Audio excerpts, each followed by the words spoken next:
And just like that, folks, it begins. We are back at it. It's Wednesday. It's been several days, but I almost forgot how to do all this as usual. But welcome to the Wednesday edition of the Paranormal Portal. Thank you all for being here with us as we dive into yet another 2-hour extravaganza of paranormal entertainment and fun, all tailored specially for you. So just remember that as you're sitting there watching. As you're lamenting your choices in life, just remember we did this for you, and by God, we love you bunches. So thank you for joining us as always, and I suppose I would be remiss. How you doing, Greg's Inferno Exploring? Good to meet you. Thanks for stopping in. I'd be remiss if I didn't introduce you to my good friend and co-host, the big toe of the Paranormal Portal himself, Mr. Don Longbeard. How you doing? Doing good. I'm trying to pick the cat fur off my... Well, it's not like you ever really get close to the mic. Like, I'm usually eating this thing. I'm like this, and like all the nose hairs go up all the hairs go up my nose. It's like, all your nose hairs get on your yeah, they're like there's like a sword fight. We got cat hair and nose hairs going at it. I don't know. They love to rub on these things, I guess. I don't know why, but I'm always deferring my mic. Yeah. But welcome, brother. How you been? Been good. Typical stuff with me. Yeah. It's just the same old more. Same old and more. Well, as long as you're not mold and just it's same old. I don't know. In my head, that made sense. But I'm sure it's a scary place up here, folks. It's where I live, inside my cranium, and God only knows. I don't know.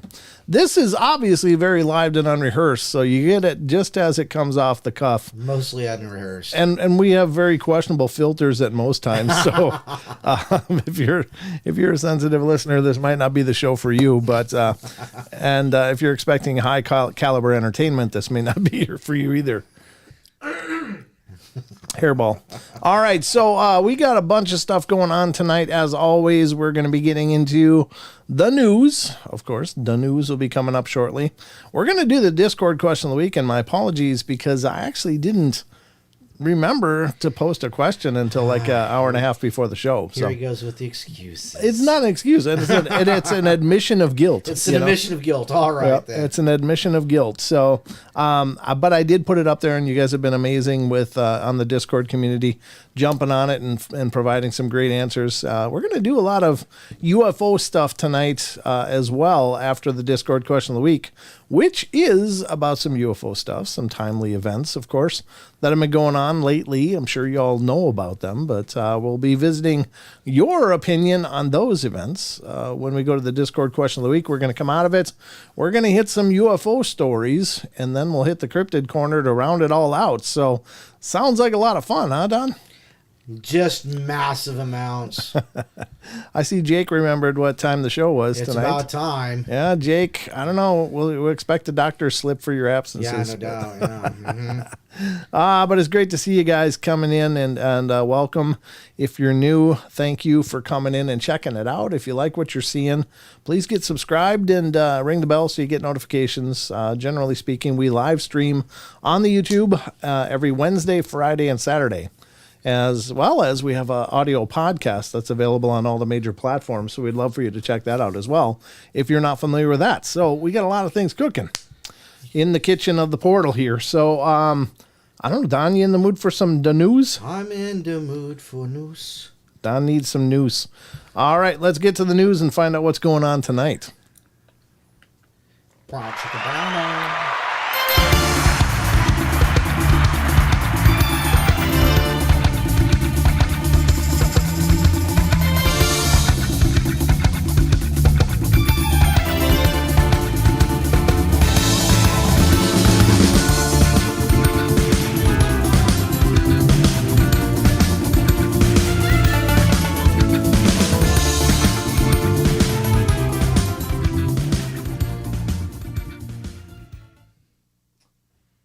This is the part where I talk, right? Somewhere. I told you I forget all of this stuff. There you go. So, welcome everybody to the Paranormal Portal News Desk. This is the nerve center of the Paranormal Portal, which looks a lot like the other desk because it is. That still is funny in my head, Don. Even after all these months of saying it, it's still funny. So we've got some news compiled, hopefully that you'll find interesting, and hopefully, if you're not interested, at least you should hear something here that you didn't know before you came. That's always my objective, is that you walk away going, huh, I didn't know about that. Or maybe more like, huh, I didn't need to know that. Yeah, well, yeah, that's the other side of the coin. You might not want to know it, but by God, we're going to do our best to deliver it to you anyway. We're going to put it right in your face. Yeah, absolutely. Make you smell it like you're bad. Jesus. I don't even know what the hell that means. Smell it like you're bad? We're getting a window into childhood here, or what the hell does that mean?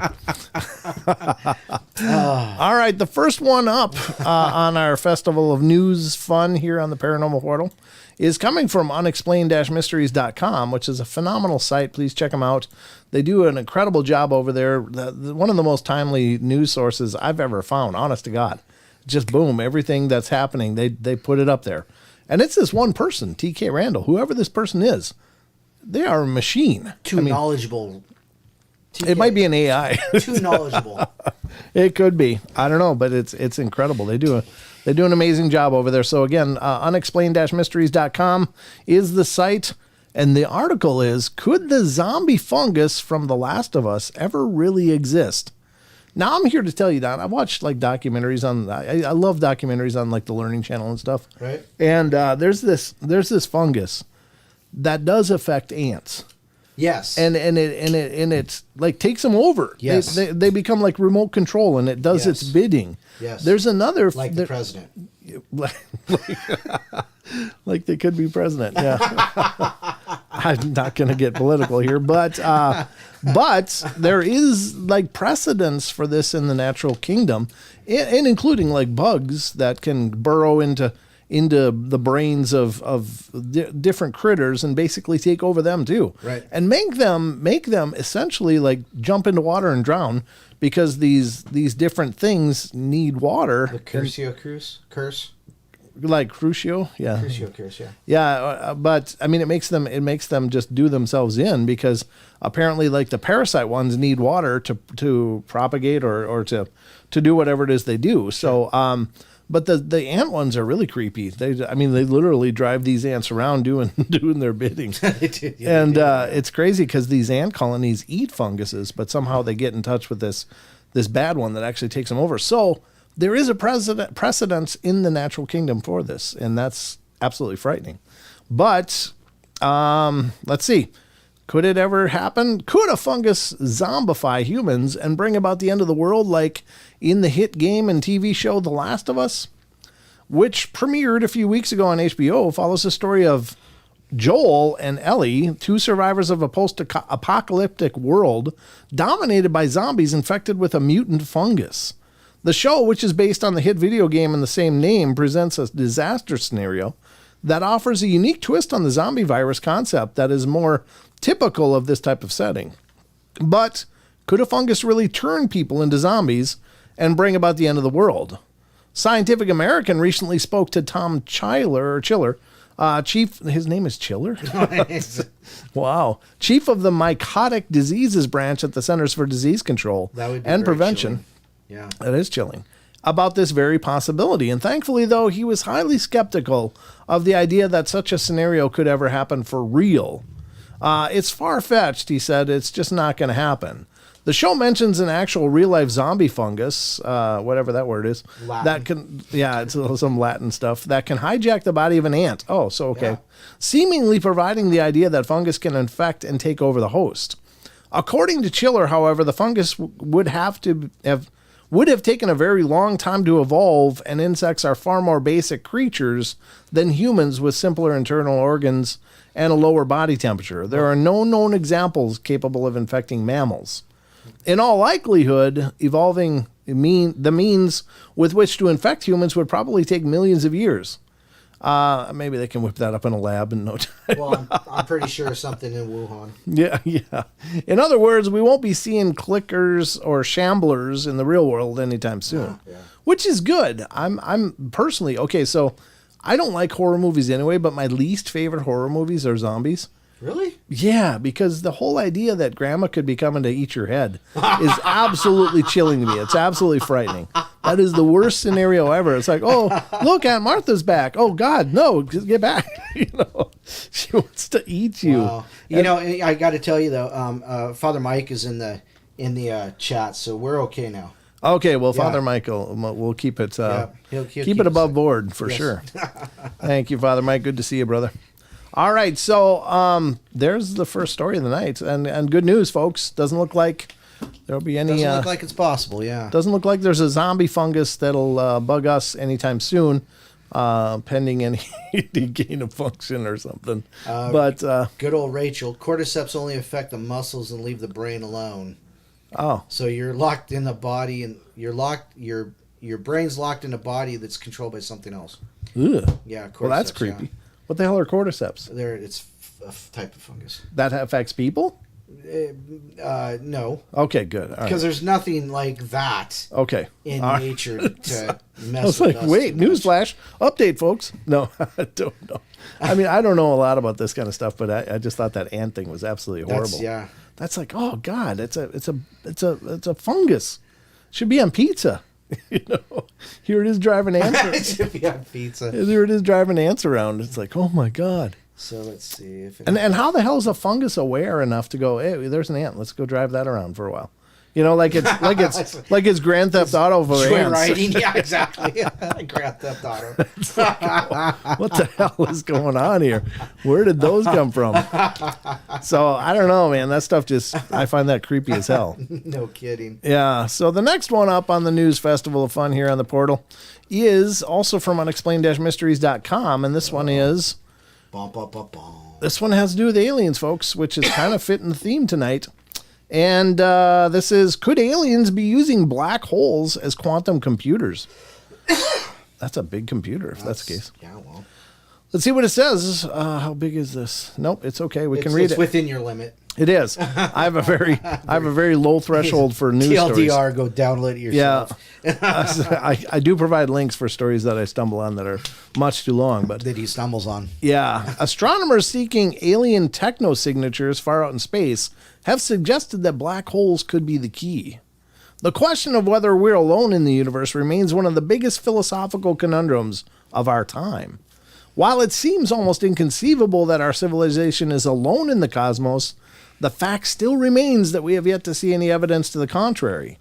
The Fermi paradox, which highlights the contradiction between the likely existence of extraterrestrial civilizations and the fact that we still have never encountered any, seems to suggest that either there are no aliens out there or they are so rare that it's unlikely we would ever come across them. Right. No, it's more likely that we don't know how to find them. Find them, yeah, exactly. I mean, it's more likely that we just can't detect them yet. Because we're still like in the rubbing sticks technology, and we're clocking them like Scott's watch. Yeah, clock, exactly. Clock. Yeah, and I'm sorry, was that a dot or dot dash? Yeah. What if the simple truth is that we've been looking in the wrong place, or for the wrong thing? Ooh, newsflash! Oh, gosh. Yeah, like we don't know what we're looking for. Maybe is a good place to start. I'm just saying. The modern search for evidence of intelligent alien life is focused on alien technosignatures, which are essentially signs of alien technology, such as huge space stations or Dyson spheres detectable using telescopes from the Earth.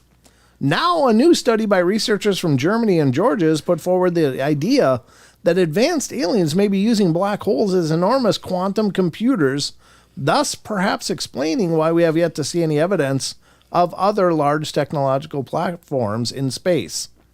Quantum computing is likely to become increasingly prevalent over the coming years, meaning that it is certainly reasonable that an advanced alien civilization could be using similar technology. Far superior. Yeah, absolutely. No matter how advanced is a civilization or how different is their particle composition and chemistry from ours, we are unified by laws of quantum physics and gravity, the researchers wrote. It's because it's math. I break the law all the time. What are you talking about? Breaking the law. I float around my house just because I can. It's my house. It's my house. I do what I want. Hey, guys. He got exactly what I was thinking. Yeah. These laws tell us that the most efficient stores of quantum information are black holes. Although our recent studies show that theoretically there may exist devices created by non-gravitational interactions that also saturate the capacity for information storage, so-called saturons, the black holes are the clear champions. No kidding. Actually finding evidence of black holes being used in this way, however, could prove challenging. Yeah, basically. So, that brings up the movie Interstellar. Yeah. With Matthew McConaughey in it. Okay. So they found, the world is ending by, dust storms. Blight is killing off wheat and right. and all of our grown food. They're down to literally the last years of food production. Uh-huh. And they shoot and they say, oh, we're looking at these places that we sent people 12 years ago in different galaxies that they reached by going through a black hole.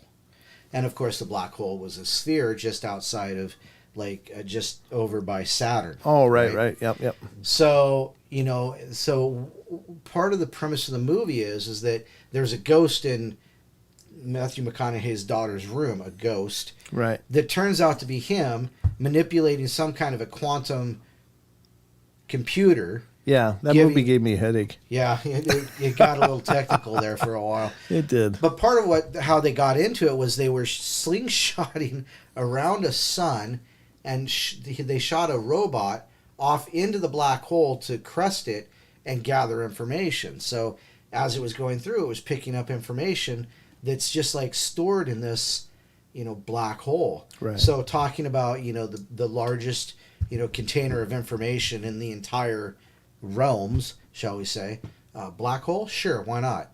I mean, it's like a little tiny, never mind. Right. So, but you know what I'm saying? Yeah. I mean, even that was theorized in sci-fi.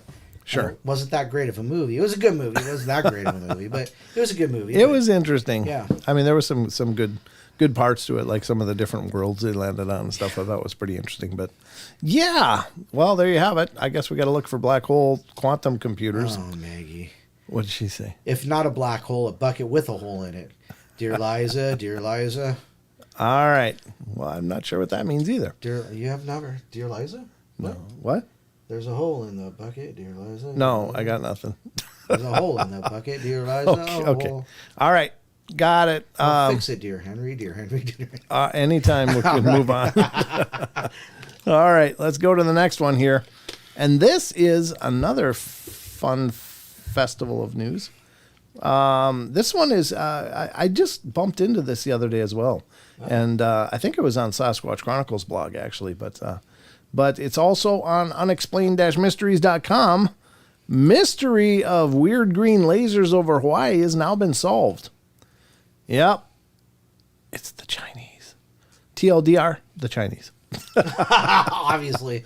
A series of green laser beams descending from the sky appeared over the islands of Hawaii back on January 28th. The phenomena first came to light when footage recorded by a camera at an observatory atop Hawaii's tallest peak was published on social media. At the time, Japanese scientists in the National Astronomical Observatory of Japan believed that the laser beams were being produced by NASA's orbiting IceSat-2 satellite, which is used to monitor the levels of sea ice in connection with global warming. Earlier this month, however, NASA scientist Dr. Martino Anthony J. Anthony J. I don't know what that who has worked on the probe, played down this suggestion, instead implying that the lasers must have come from something else. It's Dr. Anthony J. Martino. Yeah, I don't know why they wrote it this way, though. Well, that's because they wrote it officially. Yeah, that's probably how he uses it. Signature. Yeah, it could be. I'm self-important. He's got a bit of an ego, does he? No. His colleagues, Dr. Alvaro Ivanov et al. What does that mean, et al. At the end of things? I don't even know what that means. I've seen it. I just never know, why do people include et al. At the end? I'm obviously not a worldly person, folks, so there's a lot that escapes my understanding. did a simulation of the trajectory of satellites that have a similar instrument and found a most likely candidate was the ACDL instrument by the Chinese Daki-1 AEMS satellite, the Japanese scientists wrote. We really appreciate their efforts in the identification of the light. We're sorry about our confusion related to this event and its potential impact on the ISSat-2 team. Having launched it in April last year, China's Daki-1 satellite performs a very similar function to NASA's satellite and uses LiDAR, which utilizes lasers to monitor global carbon and pollution levels. You can check out the footage captured on the lasers below. Well, let's check out that footage because, by God, we should see it. That looks like a photo.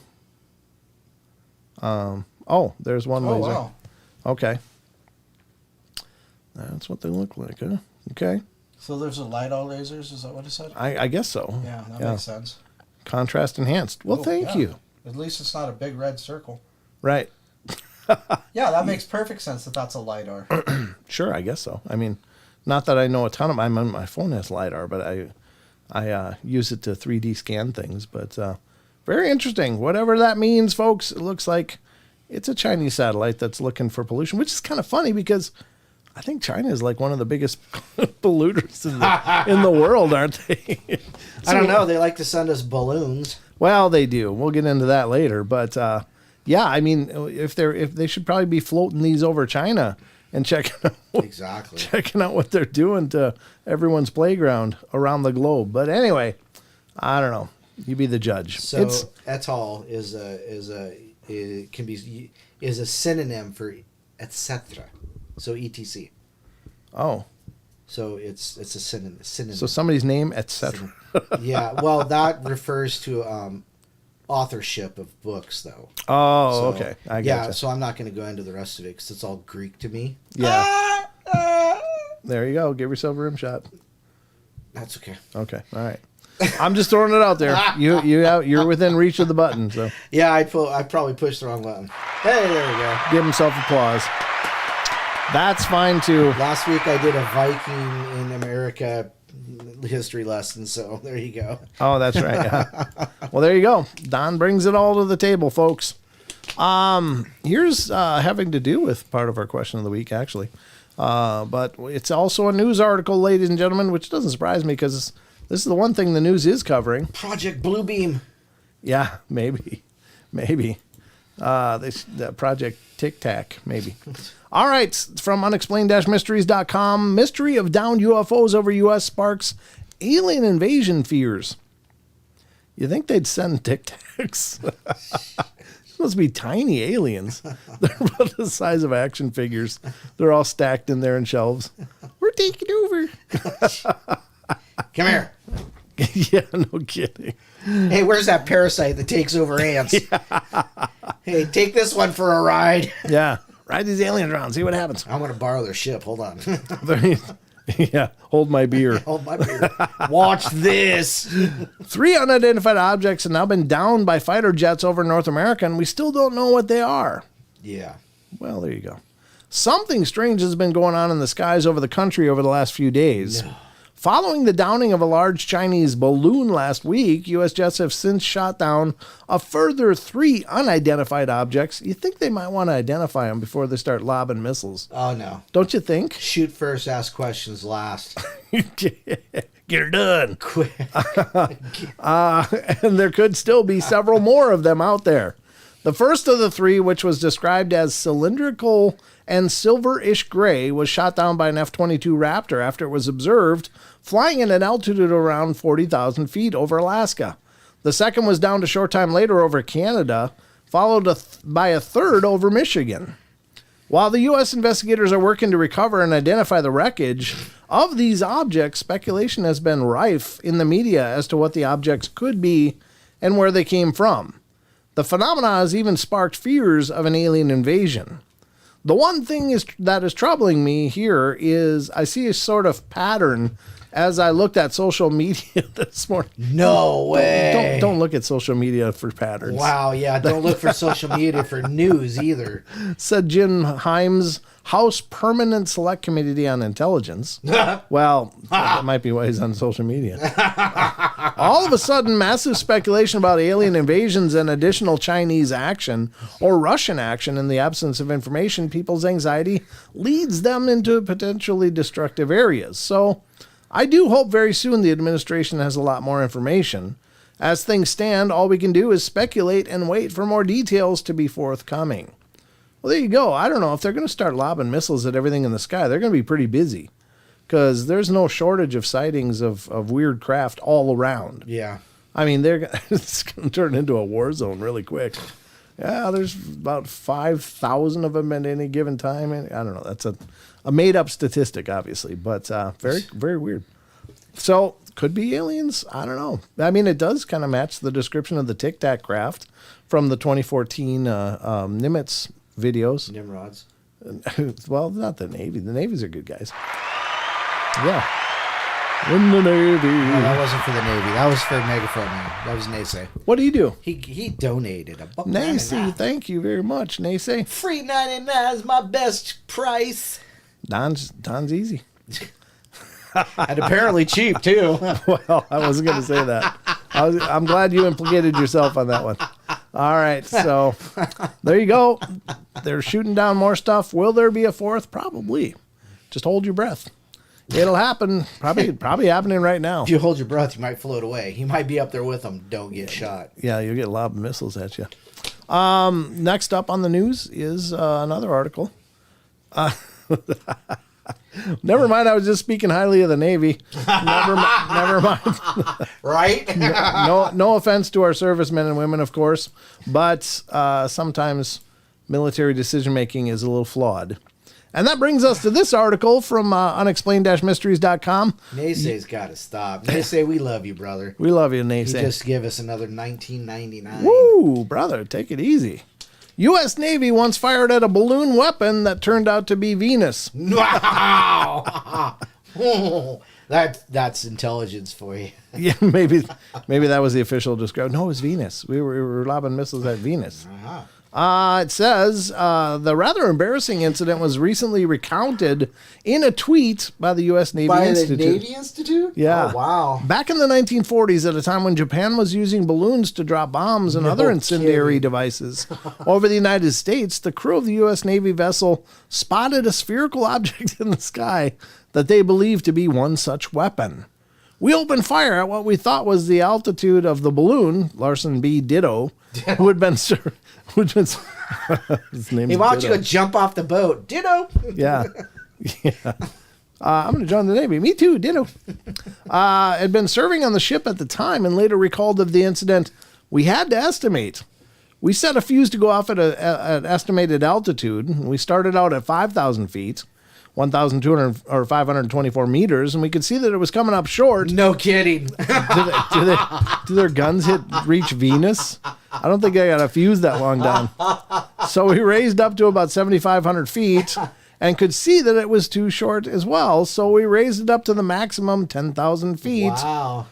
And let's see how this continues.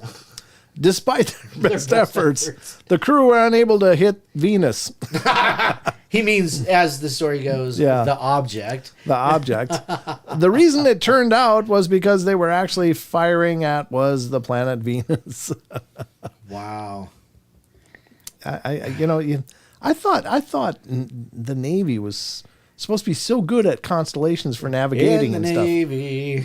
I mean, aren't they? That Sailors. was like 1,000 years ago. Right, already. but don't they still teach that stuff? Like if your Probably instruments not. go down. That's not what a sextant's used for anymore. Ooh, that sounded kind of hot. Huh? Hey, it's a family show. No respect. I need an abacus. Yeah, you can have a sextant and an abacus and see what you can cipher. All right, What is so the width of an cow's anus? I don't know. But there you go. That's another fun fact from the historical archives. That's an interesting one. I'd never heard of that. Here we go. Elon Musk is going to talk about aliens, and let's see what he said. Again, I'm not really big on, Elon Musk says this, so it must be true. I don't think any one person is qualified to be a representative of fact or not. Obviously, we do a paranormal show, so I don't. I mean, if I was going to listen to the established narratives, I would have never started this because ghosts aren't real. Neither are UFOs. Nor is Bigfoot, nor is any of that stuff. You know what would be really interesting? Elon Musk sitting across the way from Zuckerberg. Oh, Data. I mean Zuckerberg. Sip water like human. All right. Elon Musk speaks out on the topic of UFOs and alien life. The SpaceX CEO and entrepreneur had a few things to say on the subject during a World Government Summit in Dubai.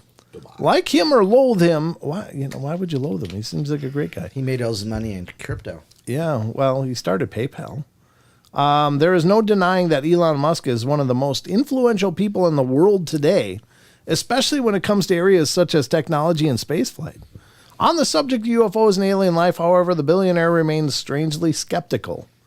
I do find the whole question of the aliens very interesting one. What is typically called the Fermi paradox, which is that if the universe is really as old as scientists think it is, and where are the aliens, he said. If it was really been around for 13.8 billion years, if so, shouldn't there be aliens all over the place? Well, there probably are. The crazy thing is that I've seen no evidence of alien technology or alien life whatsoever, and I think I'd know, the SpaceX. I don't think anyone knows more about space than me, or at least about space technology. Yeah, ours. But you know about ours. Good job. But that doesn't make you a spokesman for the universe. He went on to admit that he found the like Neil deGrasse. Yeah, Neil deGrasse Tyson. Yeah, another genius. Light quotations. Yeah. Et al. He went on to admit that he found the idea that we are alone in the universe troubling. What that actually could mean is that civilization is like a tiny candle in the vast darkness, he said, and a very vulnerable tiny candle that could easily get blown out. And I think we should therefore take great care of what may very well be this tiny candle in the vast darkness and make sure it does not go out, and that we extend the light of consciousness beyond Earth and do everything we can to ensure that the light of consciousness does not go out. This little light of mine. Well, that's a romantic summary of it all, I guess. I'm reading these books, and I'm always reading. Okay, moving on. But anyhow, the books they're like space opera. That's what they're called. I don't know why, but they're sagas. They're just these long. Anyhow, this one is about what they refer to as savages, and savages were people who left Earth, like at the beginning of what happened in Interstellar with all the food and all that. Sure. So they left Earth in these. They call them light huggers. They're sublight craft.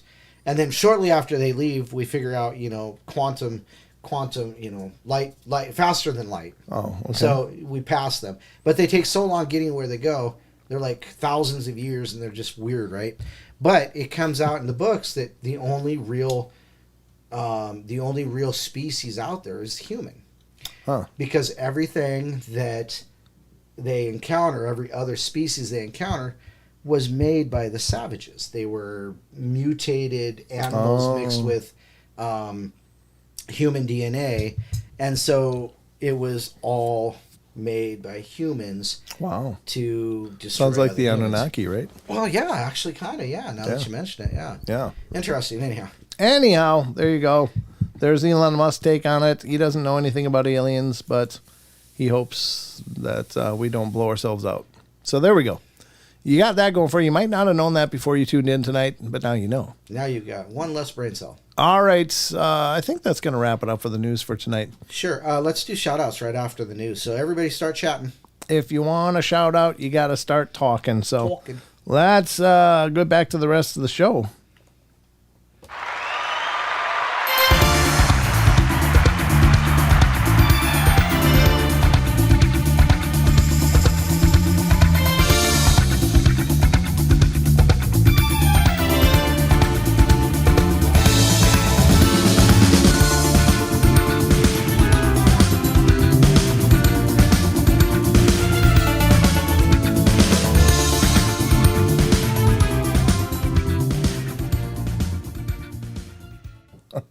That's my for fans only page.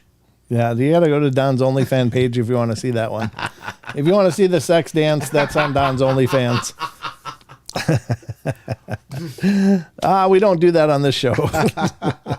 I like to keep monetization rolling. I like the money. I need the money. Daddy needs some new shoes, let me tell you. Daddy needs a lot more than new shoes. Yeah, God. No, Christmas is so far away. It is. And so's my birthday. So Your birthday's right around the corner. Luna's asking, what's the book called, Don? He'll get back to you. This could take. I just started a new series, so that's going to take a while. So anyhow, how about shout-outs real quick? Yep, go ahead. Aggravated Progressives here. Android, hey Android, how are you? Barbara Mora, Chucky Danger, Elaine, hi Elaine. Elizabeth is here. Diane Fowler. Let's see here. John Stevenson, Luna Moonicorn. I kind of like saying that, Luna Moonicorn. Makes me feel kind of funny. Maggie M10 and Nathan Nate.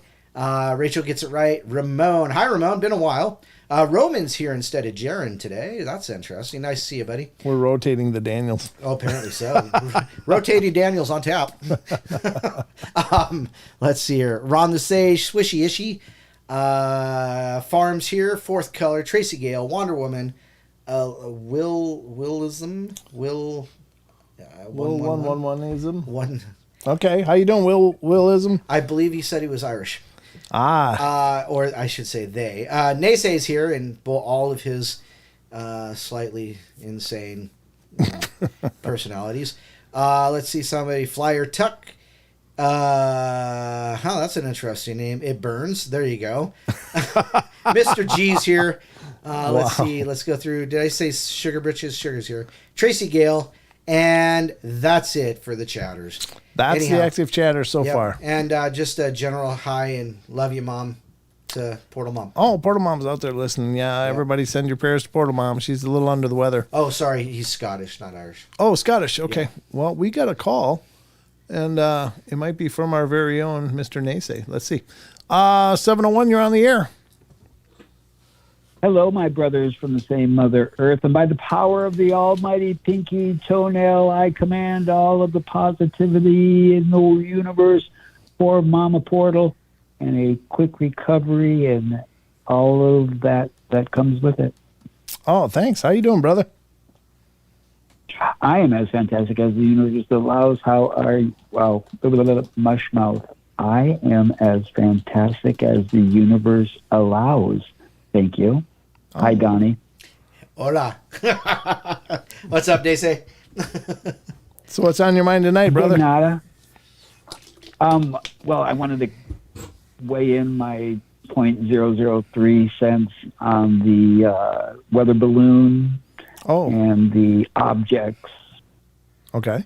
Which I found really interesting. Sure. Especially during the Super Bowl, during halftime of the Super Bowl, they had a huge media release about the thoughts about that, which I thought was rather ironic considering people were kind of busy. And yes, again, I have called it for the fourth year in a row on the Super Bowl. Mm-hmm. And Donnie remembers that one infamous phone call of the Super Bowl. But anyway, so if I may digress, the weather balloon. Yeah, go ahead. I feel that the weather balloon was purposely done. Of course, I always believe I can find a conspiracy theory somewhere. So my theory is that the balloon was purposely done so that when all of these other objects showed up, the majority of the populace would be like, oh, that's just probably another one of those weather balloons. However, the objects that are apparently being shot down, I also believe they are of the making with that group I call the powers that should not be, because I do not think that they would actually shoot down a extraterrestrial craft, considering the technology and the advanced technology that they have. That would be like declaring war. Right. Yeah. So I do believe the full spectrum is they're gradually inch by inch, they're moving the goal line for the releasing of the fact of extraterrestrials, UFOs, but then they're also, from the other perspective, hoping that we will panic, because if we panic, then they also can come in and create martial law quicker. Maybe. And within that full spectrum is probably the answer, but I don't know, because I'm the stupidest entity that I know. However, you know us. I do know. You know Don and I. So what are you talking about? Well, I will never. Well, never. That's a definitive statement, and therefore usually false. But I would rarely label somebody stupid, because that's their prerogative of choosing the labels. However, the difference between ignorance and stupidity in my realm, ignorance is when you do something and you realize it's negative and then you change the behavior, where stupidity is when you know it's stupid and you continue to do it, i.e. me, the hypocrite, because I had a specialty coffee today. Oh, boy. And I'm crying about it now. But I did what I did because I love the taste of my specialty coffee. Well, there you go. That's a good deal, brother. Yeah, you could be right. I mean, it's anybody's guess what the hell's going on with all this stuff. But it's funny that there's so much attention to these objects, but not much attention to all the horrible things going on in Ohio. That's really where my concern is with that chemical spill and the ramifications to the people around there and the animals and the environment around there. I think the quiet that has been the response to this is absolutely stunning to me. You know, we're talking a lot about these objects that are, you know, maybe they're nothing, maybe they're something, but we don't know what they are. All we know is they're lobbing missiles at something. Sorry. But the fact that we also know that this horrible accident happened in Ohio that's affecting millions of people. Right. It's not even been a blip on the radar, except for social media and people sharing amongst themselves, which God bless them all. I think that, you know, this is important. Agree. And the one thing that I immediately thought of when that occurred is, if you remember in Close Encounters of the Third Kind, that there was a huge spill, contamination around Devil's Tower. Yep, to keep and people so out. they had to evacuate everybody around there. And that was my first right away, like, wow, maybe one of these things crashed. Because that was one of the other things, that these things crashed over water. Yeah. And if they crash over water, that makes it more difficult for us, the commoners, to find parts of it. Whereas if it crashes over land, then we can find the parts to it and be like, oh, wait, this is man-made. This is our stuff and not their stuff. Yeah. But again, I'd be stupid, but thank you for taking my call. I love you too so dearly. And the chat room, thank you so much. Share the giggles abundantly. Toodles. Absolutely, brother. Love you too. Thank you, thanks for calling in, man. It's good to hear from you. Okay, bye. Android says it's finally been all over the multiple news outlets today after 11 days. Yeah, that's crazy. And well, I feel bad because I didn't even know about it until like 2 days ago. You know, somebody said something about this is sounding kind of steering gearish, which it is. But the problem is that if you look at Project Bluebeam and all of that conspiracy stuff, you know, it goes right along with what Nasa was just saying about, you know, setting us up. The on-air sign isn't on. Oh, no. Someone's slacking over there. Someone slacking. Someone's slacking? No. There we go. It's a little brighter. So, yeah, I verily. But, you know, I think part of it is they're just setting us up for the next pandemic or panic, you know, whatever that giant panic is. Not necessarily like the Project Bluebeam idea of an alien invasion. However, wouldn't that just make sense, though? You know, so, you know, but they've been talking about that for a decade now. So, well, sure. I mean, God only knows what's going to be coming up. And you know, I mean, it's a strange time, to say the least. It's a strange time right now in the world, and it's hard to understand what's next, what's coming next. Right. I mean, it's been several years of pretty colossal disappointments. right. You know, it's like, UFO disclosure in June and July. Yay! No, Yeah. nothing came. No. Basically, it said we don't know anything. yeah, they gave a Bastards. 20 page. We don't know anything with redactions. Yeah. It's like, thank you. We'll just file this. Thank in you for that. X-Files. I'm glad they did that great posturing about this big release of information. Lake Okoboji. Yeah. So anyway, you know, you be the judge. You know, this isn't the platform you're probably going to find a lot of deep answers, but it's still, I mean, there's just some odd things going on right now. So I guess it's all paranormal, really, because it sure as hell isn't normal. That's true. So I guess it's time, Don. It's time. It's time. Cheap seats? No, I wish. Gosh.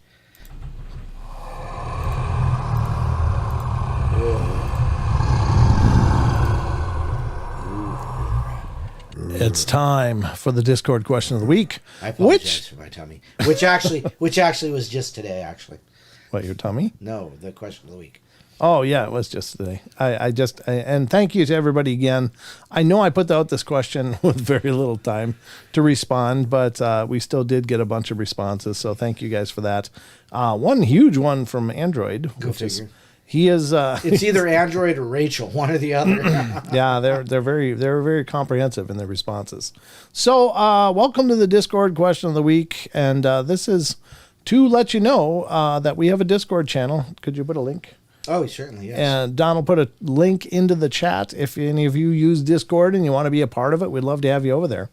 But the idea of this is that the Discord community is a great repository for a bunch of information. We've just had so many articles and links posted on these different topic areas of the paranormal. And by paranormal, I know a lot of people equate paranormal with ghost. But paranormal truly is everything that's not normal. So it's the cryptids, the UFOs, the strange phenomena, as well as ghosts and all that entails. So Paranormal Portal. yeah, and the Paranormal Portal, of course.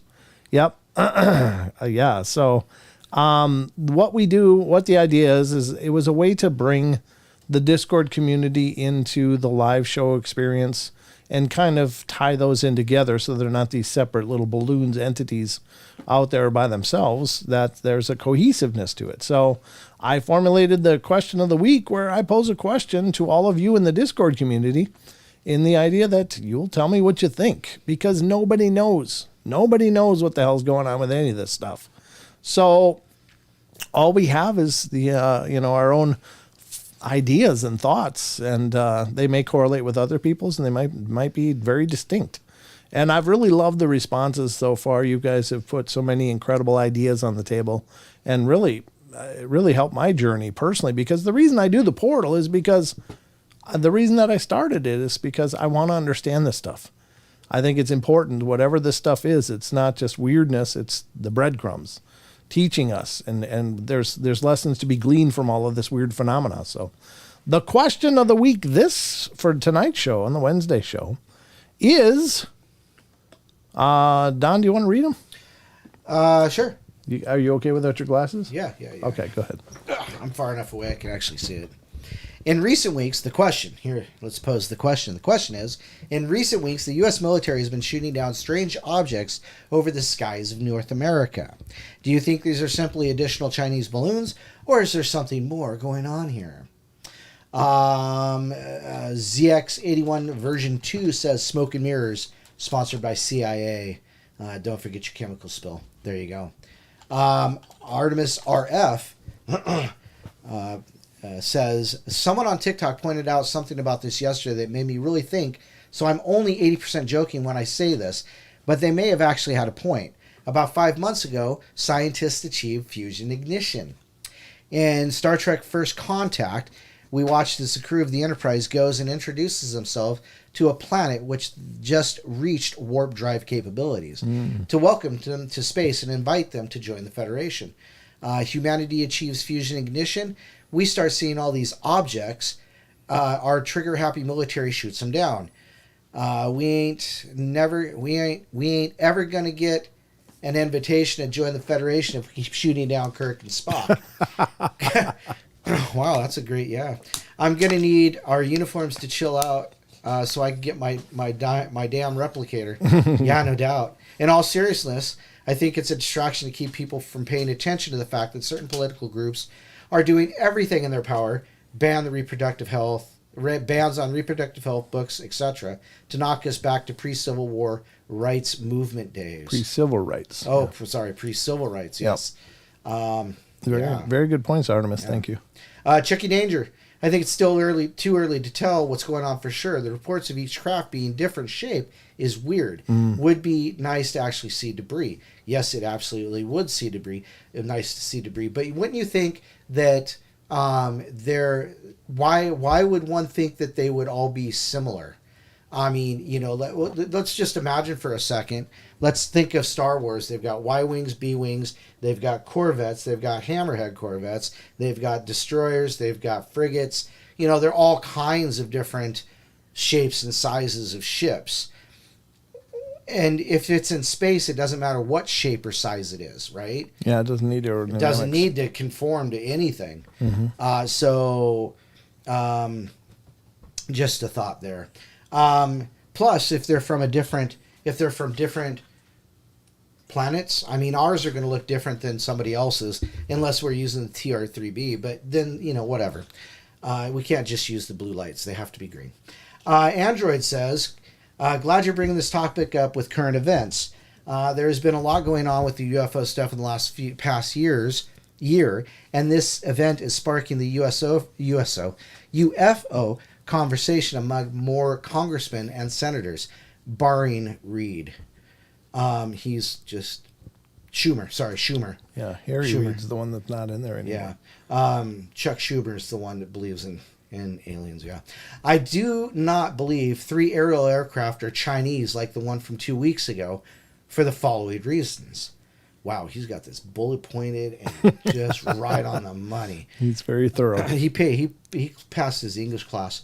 1, the government is very forthcoming about what the object was before they shot it down on the first one. So they would have done the same with these two if they were balloons with spy equipment. Mm-hmm. Maybe. Remember, because Roswell was a balloon. 2, it wouldn't make sense for China to release 3 other balloons within the same day, about a week after they got caught with the first, especially not 3. That seems strange. I heard something about that they were basically kind of radio controlled. Oh. And somebody says something, well, they're flying at different altitudes.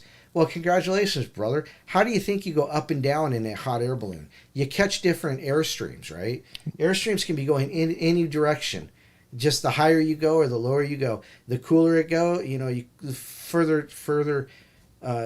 down you go.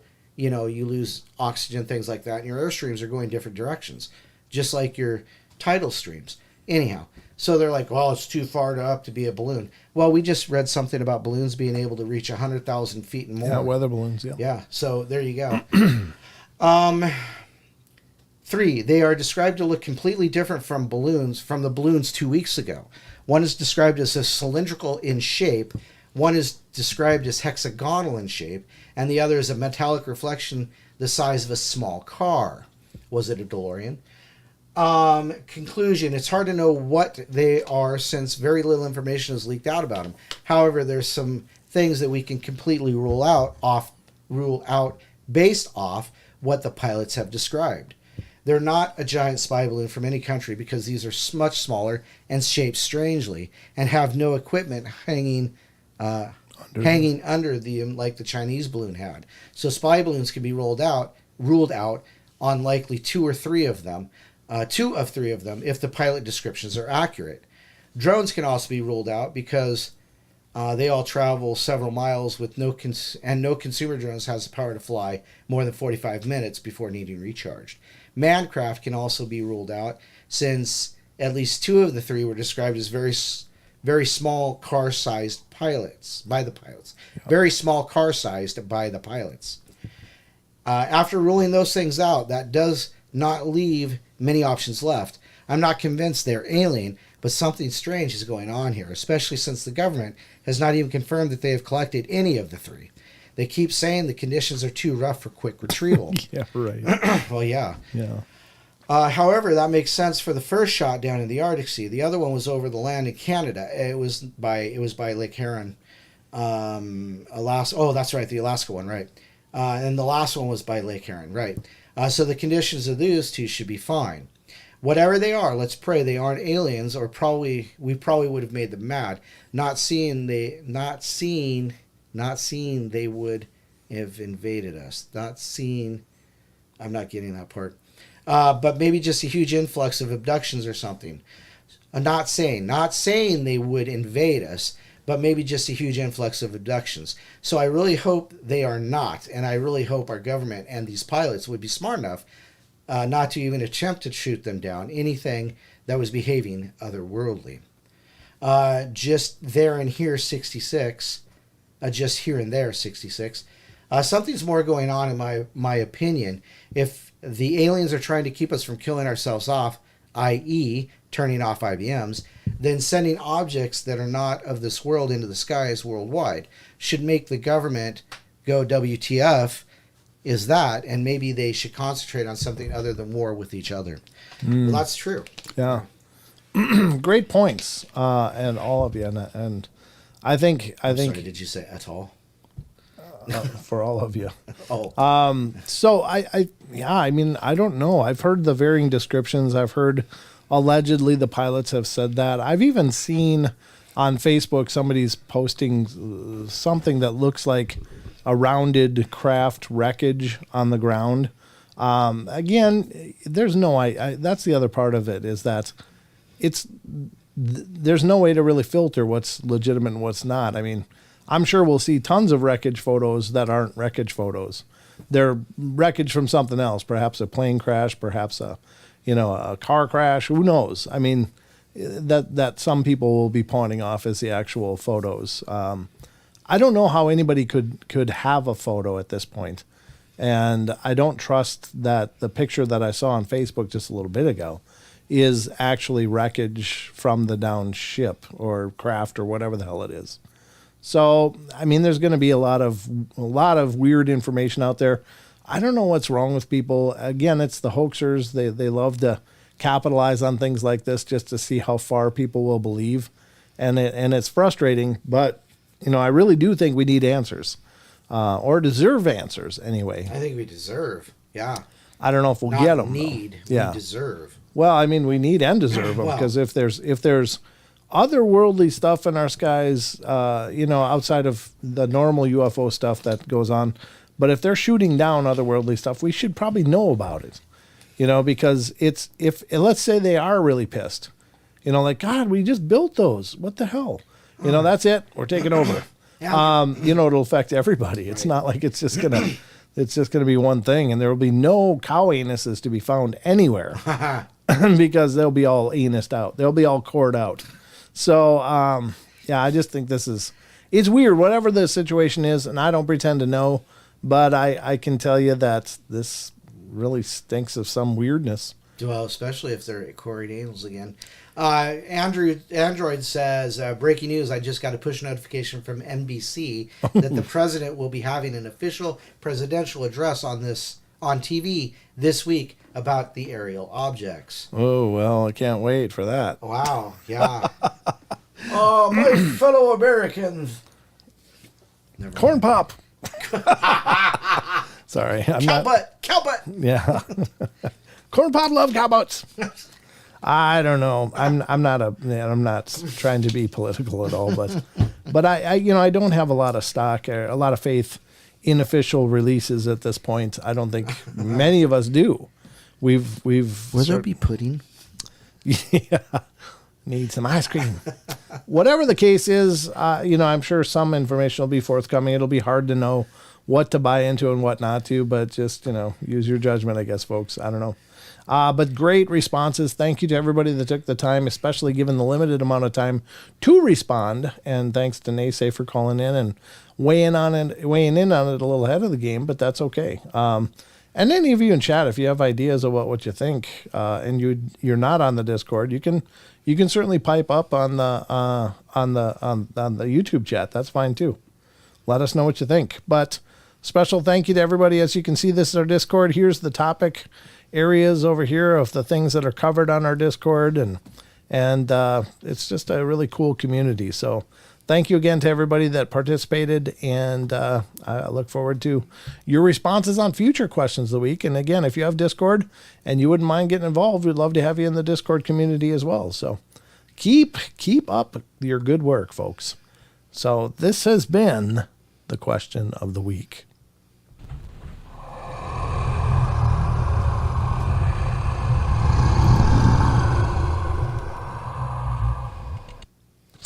All right, Don, we're done with the Discord question of the week. Bum, bum. Bum, bum, bum. So great participation, though. Thank you, everybody. And we've got a bunch more UFO stuff coming up. However, uncharacteristically on these Wednesday streams, we generally run commercial free. However, Uh-oh. I need to use the loo. Oh, boy. So y'all have to give me a couple minutes. I'm going to run one of the musical breaks quick and use the loo, and we'll be right back. Return. We will return, I promise. So don't go away. Smoke them if you got them. Grab a beer, grab a beverage of your choice, and we'll meet back here in just a couple minutes, or just talk quietly amongst yourselves.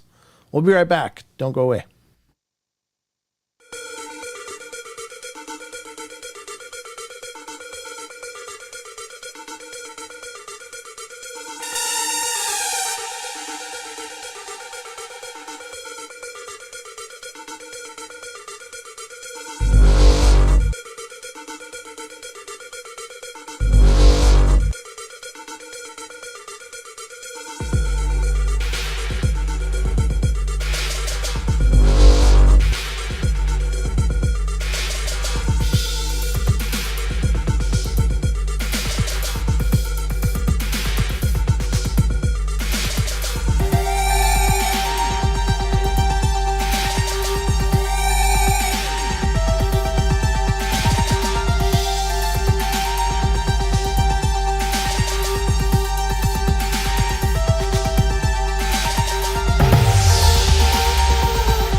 All right, I told you we'd be back, and we are back, folks. And thanks for waiting. Like a bad habit. Like a bad habit, we are back. Like a bad rash, we are back. And we're going to do our best to entertain you for what's left of the show in the last 50 minutes. Wow. It's going fast, folks. It's going super duper fast. Super duper. All right. So we got some UFO-y stuff to cover here. I think these are... Rio. All right. So we're going to move to an article from How and Wise. I got 3 articles total from How and Wise. Oh. They've got a great repository of old claims. What the hell? And I'm going way into the Wayback Machine here from 2 years ago. This is written by Vicky Verma on howandwise.com. And here's the story, believe it or not. 2 tiny aliens with rabbit teeth wanted to become friends with Italian woman in 1954. Wow. They must have liked some pasta. No. Not that that's the only thing Italian women are known for, but gotta love their cooking. I used to work at a bait shop, Don, and there was this woman from Italy. Shop? A bait shop, yeah, that had a restaurant near this bait shop where I worked. I was in high school at the time, working weekends at this bait shop. But Did you have a title? A title? Master? No, I didn't. What are you, like 5? We're in perpetual kindergarten around here. you were beyond the apprenticeship. Yeah. I was journeyman. Right. I was journeyman baiter back then. So, true story. I did work at a bait shop. So, Don. All right, what am I going to do with you? But anyway, this woman. This is a side stupid story, but How old she were was you? from Italy, and she cooked traditional Italian food, and it was amazing. And she was the nicest lady of all. I mean, she was just brilliant, and just made these amazing dishes. And I'd never had traditional Italian. I read aliens as I was talking and said it in my speech, but yeah, so I actually love traditional Italian food. I didn't know that, but I found out. All right, so 2 tiny aliens with rabbit teeth wanted to become friends with Italian women in 1954. They need to add weight, so they became friends with Italian. Yeah, be very quiet. I'm hunting rabbits. Rosa Dinelli, 40, a woman of 4, a mother of 4, woman of 4. Wow. She was very young. Lived on a farm in a wooded area near the village of Sanina, or Chinina, I don't know how to pronounce that, in the Italian province of Arezzo, Tuscany region. On November 1st, 1954, Rosa saw 2 tiny aliens that emerged from a UFO. Oh, they emerged. They emerged. I don't know, is that her picture? That is. Oh. With her family, actually.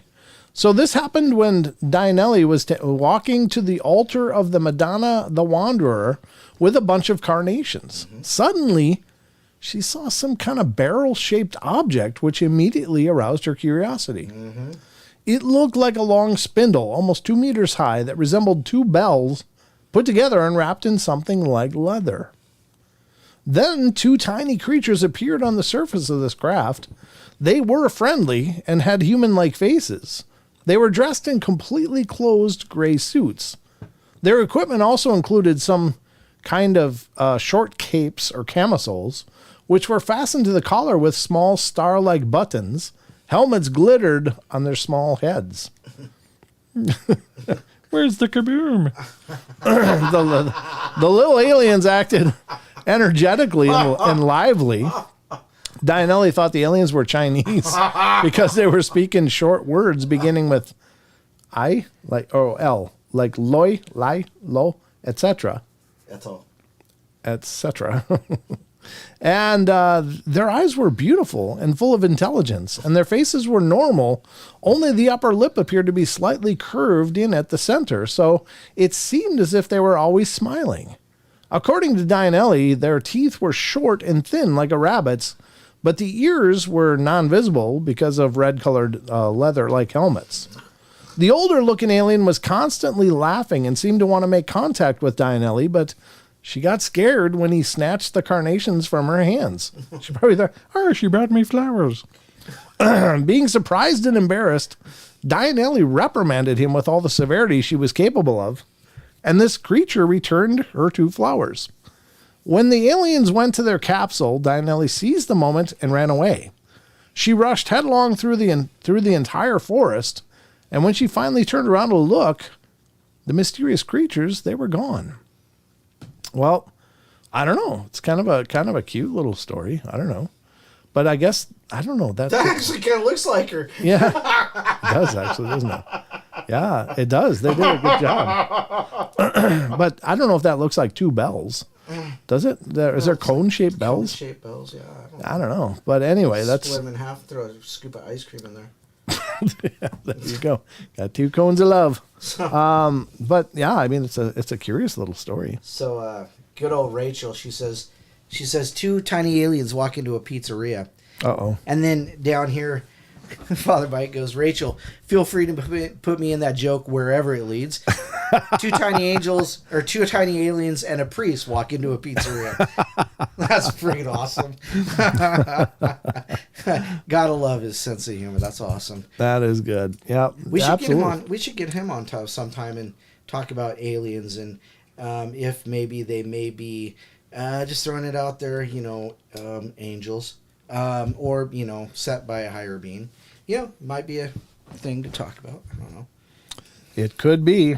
Yeah, I mean, Father Mike's a great to talk to. We've had some wonderful conversations, both on when we're recording and when we're not.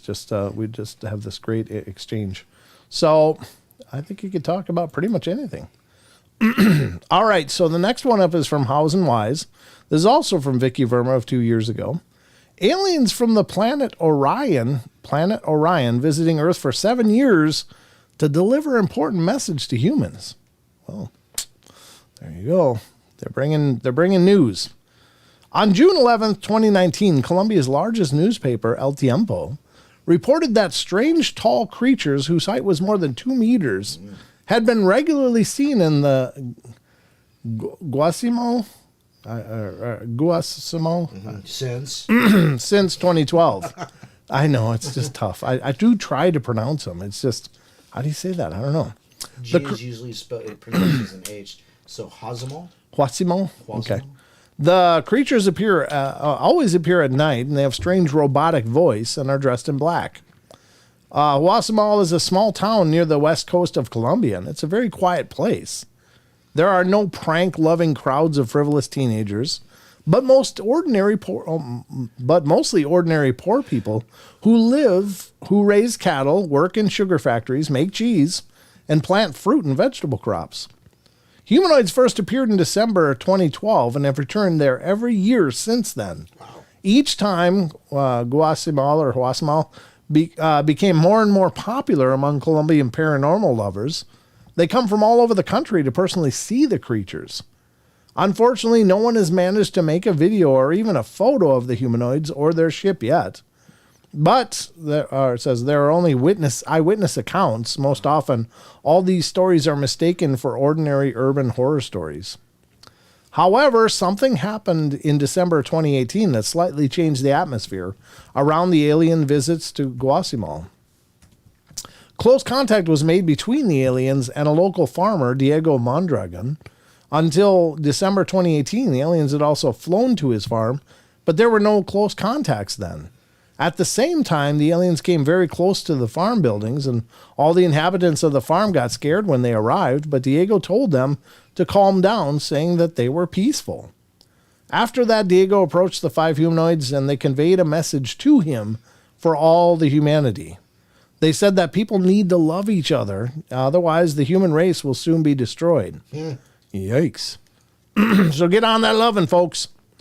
I don't want to be done with the portal yet.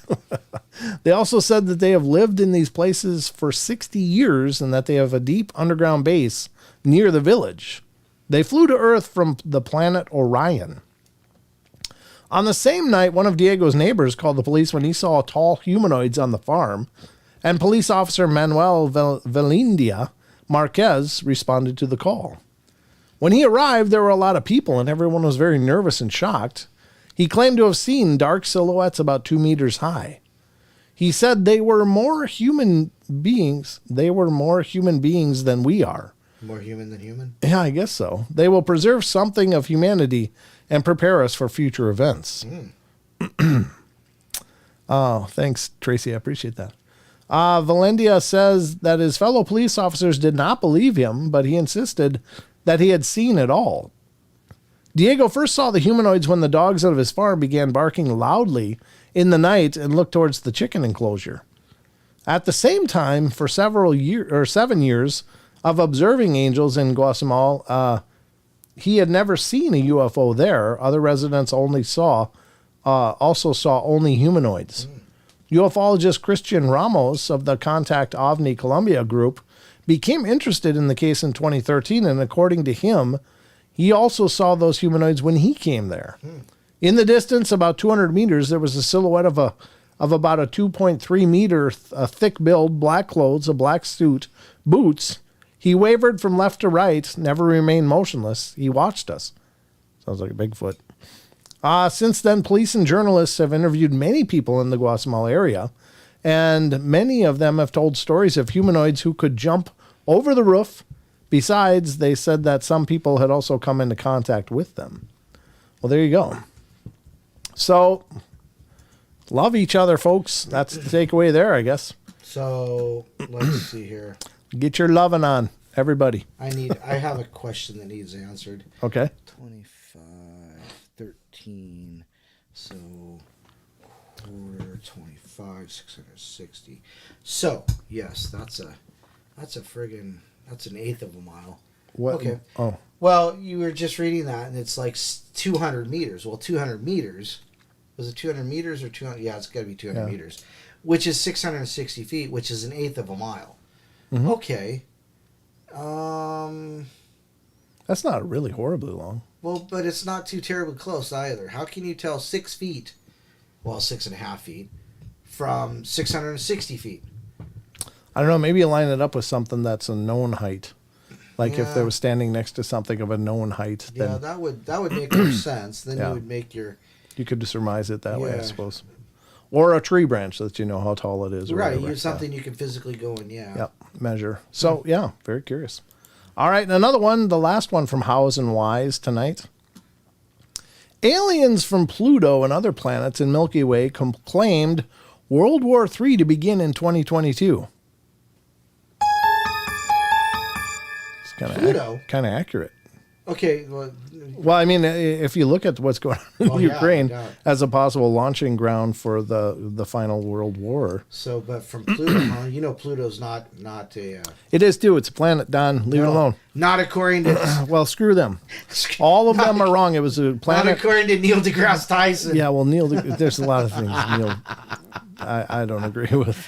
But it's been a planet my whole damn life, and it's still a planet in my book. It hasn't been a planet for like 13 years now. Yeah, well, I'm older than 13. Right, So but it hasn't. I got a lot more years as a your planet. life. I got a lot more years of it being a planet than not a planet. Screw them. It circles the sun. It's a planet. All right. So let's see what this says. For 20 years, people have been visiting the remote Buddhist temple on the Khao Kala Hill in Thailand, and they come here not for worship, but to communicate with aliens. Some people believe that aliens from Pluto or from other planets in the Milky Way travel through a wormhole, hiding in the place that allows them to contact people. Well, there you go. Is that a photo? Remember? Yeah, I guess it is a photo. Wow, they're pretty well dressed, little guys. It all started in 1997 when local resident Churd Chunsanamon. Skip it. Yeah, Churd. We'll just call him Churd. That's not even that great. Name's Churd. Came to this temple to pray and meditate in front of the Buddha statue in the courtyard, and suddenly, during the meditation, he came into telepathic contact with beings who said that they live on other planets. When shocked, Churd told his relatives and the inhabitants of his village, I'm such a kid, about what had happened. They did not believe him, but a year later, thousands of people witnessed a saucer-shaped UFO flying in the sky nearby. Churd died in 2000, but his daughters founded a Kaukala group who believes that the area is influenced by some kind of supernatural powers or aliens. Through meditation, they learned many details about the aliens. In 2015, Sumjit Rayapeth, daughter of Churd, and also a member of the UFO Kaukala, reported that she directly had seen a group of aliens on the Kaukala Hill. The crowds of curious people rushed to the temple to communicate with the aliens. Wasana, a lead campaigner for the extraterrestrials, said that 2 races of aliens communicate with people on Kaukala, one group from Pluto and the other from a planet somewhere in the Milky Way called Logu Kata Paka Tigong. Plutonians do not have a physical body and are composed of energy. The inhabitants of Logu have a physical body and they have a very advanced technologies. The Plutonians worry about destructive things that are happening on Earth, wars, environmental problems. All of this greatly affects our planet. And they also want to give people the opportunity to communicate with them, to get to know people better. And if people ever destroyed themselves in a nuclear war, the aliens will be able to help them restore human civilization. Well, that's good. I'm glad somebody's going to sweep it up if we screw it up. Wasana, Wasana does not know from where exactly the inhabitants of the planet Logu communicate with people. They only said that their planet is orbiting a star in our own galaxy. Well, that could be a lot of different places. Some of the messages from aliens are prophetic and very frightening. Some time ago, aliens told someone that the World War III will begin in 2022. After that, the flow of people wishing to come here and meditate to communicate with the aliens increased even more. Take me away. Yeah, come pick me up. In August 2019, police came to the temple as those wishing to meditate at the statue of Buddha pitched many tents right there, right next to the protected forest area, and wanted to organize a large mass gathering there.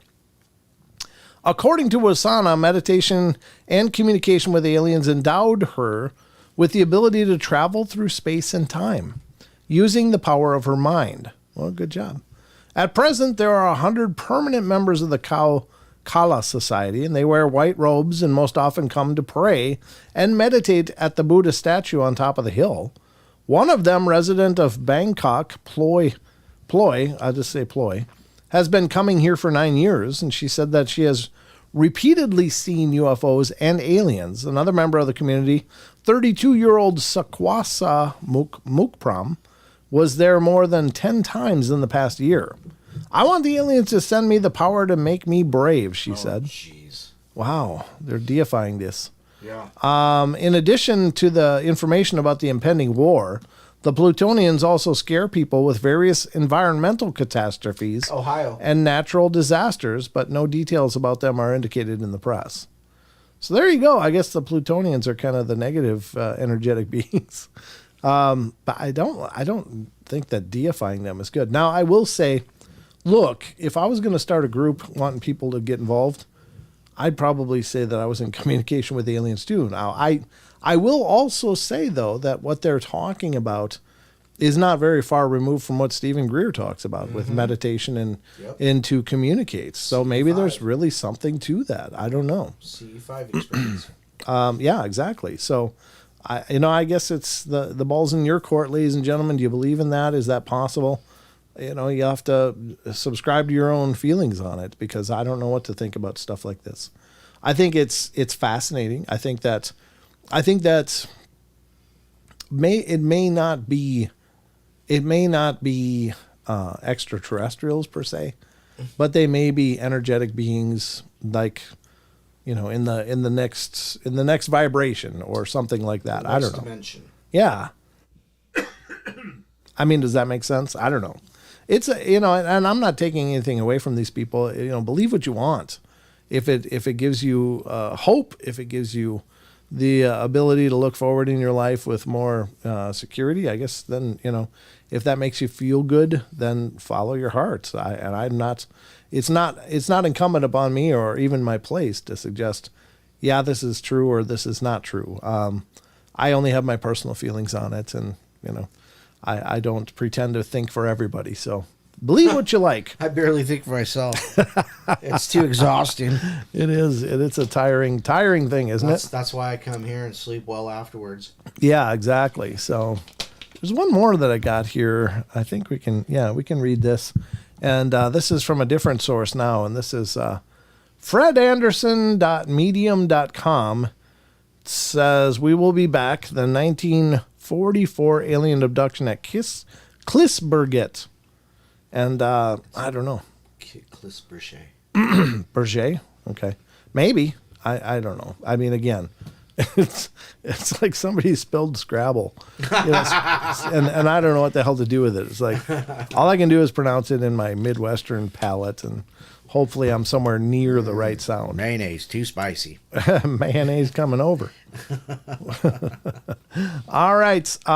Here we go. In Sweden, we call it Dagsmia. That time of the year when it's below zero and still the sun and ice starts to melt during the day to freeze again at night. A crust forms on top of the snow and makes it ideal for skiing. Yep. This usually happens in March when the sun is at its highest until the ice and snow is gone and it's once again spring. It's during one of those days in 1944 a man claimed to have experienced something very strange. In a letter to Hemmet's Journal in 1985, he shared his story to journalist Vera Norling. The man, who chose to be anonymous, lived outside of Sundsvall in the north of Sweden. He woke up at 6 a.m, strapped on his skis, and aimed at Klisberge, a forested mountain that was, and still is, a popular recreational area for outdoor activities. It was 4 kilometers up, and then it was a nice downhill trip back. On his way down, he passed an area called Talberge, where he saw something that wasn't there on his way up. A craft of some sorts. It was spherical, and it stood on 4 legs. It was approximately 7 to 8 meters in diameter, and now it stood there 20 meters from him. It kind of looked transparent, but he still couldn't see through it. I felt hypnotized and was drawn towards the craft, unstrapped my skis, and got sucked up through an elevator. He described what happened next in his letter, and inside he was greeted by 3 beings, all around 120 to 130 centimeters in height, very human-like. They were dressed in yellow, beige, baggy clothes with glass domes over their heads, all adorned with small horns. And while he couldn't see any faces, he took a good look around him and saw technical equipment, dashboards he'd never seen before. It didn't look like any human technology. Where is this from? He thought, and he got an answer directly through telepathy. From the outside. The beings continued with explaining that he was in no danger, but they would like to take some samples from him. I bet. Isn't that like in Ghostbusters Excuse me, probe you? when the accountant guy was, Egon says, I'd like to take brain samples. Okay. Not much there. Yeah, okay. I'd be like, yes. Nope. All right, so there's a sketch, I guess, of what the beings kind of look like. I guess those are the horns. So looks like Charlie Brown with the metal box over his head. Yeah, just put the zigzag black on there. Exactly. Yeah, it says against his will, he found himself undressed. Ooh. Yeah, sounds like a good date. And laid down on a bench. Tubes and wires were connected to his body, and they scraped the inside of his throat. Collected saliva. A metallic object was inserted into his junk. It hurt terribly, he said, and added that during the whole examination, he tried to break loose, but his muscles wouldn't react to his will. Powerless and terrified, he felt how something was pumping and pulsating in his lower abdomen, and soon he became unconscious. When he woke again, he was fully dressed and the paralysis was gone, but the pulsating pain in his groin was still there. The being helped him up and made him stand on the elevator floor, and he was lowered through the floor and found himself on the ground again. Oh boy. Once again, through telepathy, he was told he wouldn't get any marks or scars after this experience. But why does it feel like I've been kicked in the sack? The sphere in the nunk. Yeah, they slapped his nunk around. The spherical UFO then took off silently up in the air and disappeared. He had some health issues after You that. think? Yeah, I wonder. Can't get it up. Hey, let's stuff him full of mayonnaise. What happened? He had some health issues after this. Contrary to what the beings told him, feeling nauseous, he had to leave work early the next day and collapsed outside his house. A high fever struck him the day after, and it took 2 weeks until he was finally back to his old self. One doctor thought he had suffered from blood poisoning. Many years later, in 1970, he had an eye examination and found out he had a small defect in his left eye, a possible result of brain trauma after the fever. Can we take some samples? Sure. Oh, okay.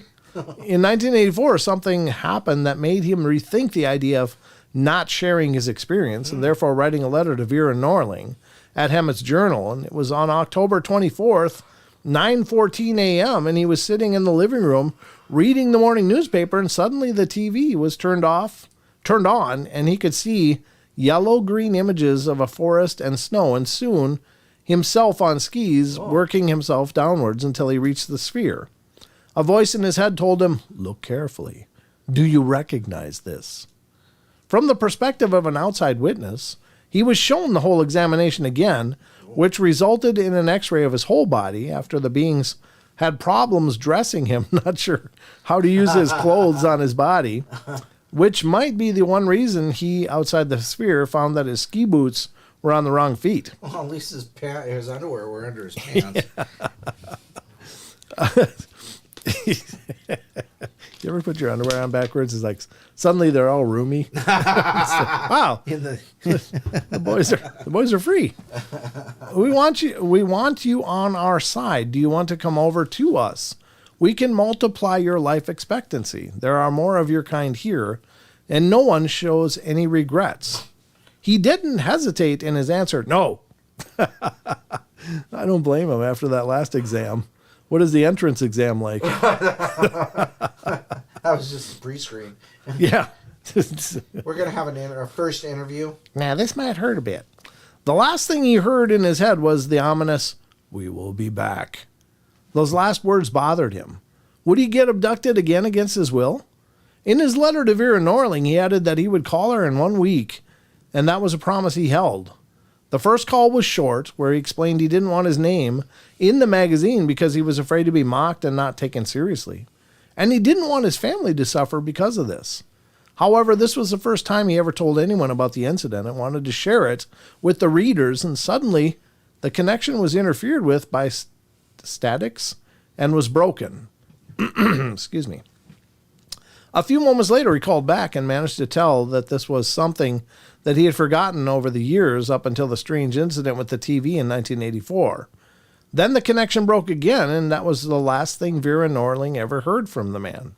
And we will probably never learn if the beings ever returned in or outside his television set. And it goes into his research and stuff, and there's a lot more. But it's an interesting story. Mm-hmm. So this is by Fred Anderson. This is from his blog. So interesting story. Nice job, Fred. I think it's compelling. It doesn't, again, I don't know that abductions are ever really pleasant. I think people, maybe that's the whole not remembering part, Right. It's like, you can hardly complain if you can't remember.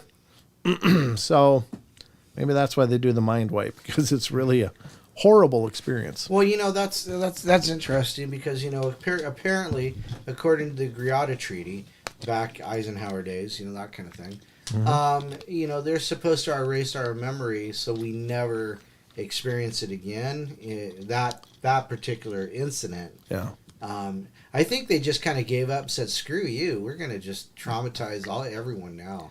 Yeah, I do what I want. Yeah, screw you guys. Nah, kitty, it's my papa. Yeah, you never know. It's obviously they I don't know how they inventory this stuff. Well, I don't know if trauma causes memory loss. However, it would certainly cause blockages of certain memories. But I don't know about memory loss, as in it's not there, but definitely walled away. So, yeah, those are very frightening, horrible events for sure. So that was the crux, I guess. One more thing we could cover. I want to get to the Sasquatch Chronicles stories, but We may only get to one of them. But this I thought was interesting, and this is a letter. Apparently, somebody inquired to Albert Einstein during his life about UFOs, and he actually responded to them. And this, let me blow this up a little bit. It's very tiny font. My mouse is starting to get funky. Let's do this. Oh, look at that. It's much more reader friendly now. All right, so this is from a site called MSN.com from Mental Floss. And here's the article. Albert Einstein's letter about UFOs. This is by Aaron McCarthy, January 18th. What is Rachel saying? Alan, Charlie Brown, all the other aliens get really interesting earth, plant, and animal samples. Alien cherry, but got a rock. Are you leaving, Just Info? Right. Take care, brother. Good night. It's been great seeing you. Good night. Thanks for making it for as long as you did. Must be the fungus. All right, yeah, he's being driven to bed by the fungus. I think that's what's wrong with me. I got the fungus driving me to bed, too. Yeah. All right, on the evening of July 19th, 1952, a bizarre incident occurred in the skies over Washington, D.C., and would last into the early morning hours of July 20th.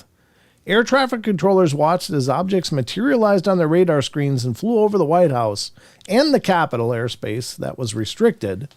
And it was very erratic. It went left and right, and one of the air traffic controllers would later say, "We knew it wasn't an airplane because a plane flies in one direction, but it was a strong signal, just like an airplane."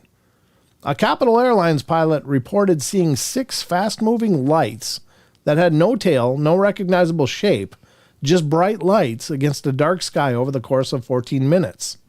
Air Force radar also picked up the objects, whatever they were, but they vanished just as fast as they were spotted. Scrambled jets sent to investigate found nothing. At that point, UFOs were a hot topic in the U.S., thanks in part to an article that had appeared in an April 1952 issue of Life magazine called "Have We Visitors from Space?" What was happening in D.C. would prove to be the climax of the 1952 flap. Curtis Peebles wrote in Watch the Skies, a chronicle of the UFO myth, and kicked flying saucer obsession into high gear. Unidentified flying objects exploded in the public consciousness then, Mark Roediger, scientific director for the Center for UFO Studies, told the New York Times in 2018. There was a concern in a way that you hadn't seen before. The press went wild, saucers swarm over Capitol, screamed just one headline about the incident. That's when the news actually reported stuff. Yeah. Which made news around the country and the world. Perhaps these headlines were what inspired evangelical minister Reverend Lewis A. Gardner to write physicist Albert Einstein asking for his opinion on flying saucers. Did he believe saucers came from space? Specifically Mars or Venus, Gardner wondered. Or were UFOs some kind of military technology? Experiments created by the U.S. Air Force or America's foes? At this point in his career, Einstein was one of the most renowned scientists in the world. He'd released his theory of general relativity, nabbed the Nobel Prize for Physics, spoken out against racism in America, and urged former President Franklin Delano Roosevelt to pursue nuclear research, influencing the creation of the Manhattan Project, a fact that he would come to regret. Mm-hmm. And he was still performing research at Princeton University Institute for Advanced Study, even though he had technically retired in 1945. Einstein was famous and busy, so one could have forgiven him for if he had chosen not to reply to Gardner's query, but he did reply on July 23, 1952, writing on letterhead from the Institute for Advanced Study. Dear Sir, those people have seen something. What it is, I do not know, and I am not curious to know. Sincerely yours, A. Einstein. Wow. Isn't that something? Yeah. So very cool. That was his actual response.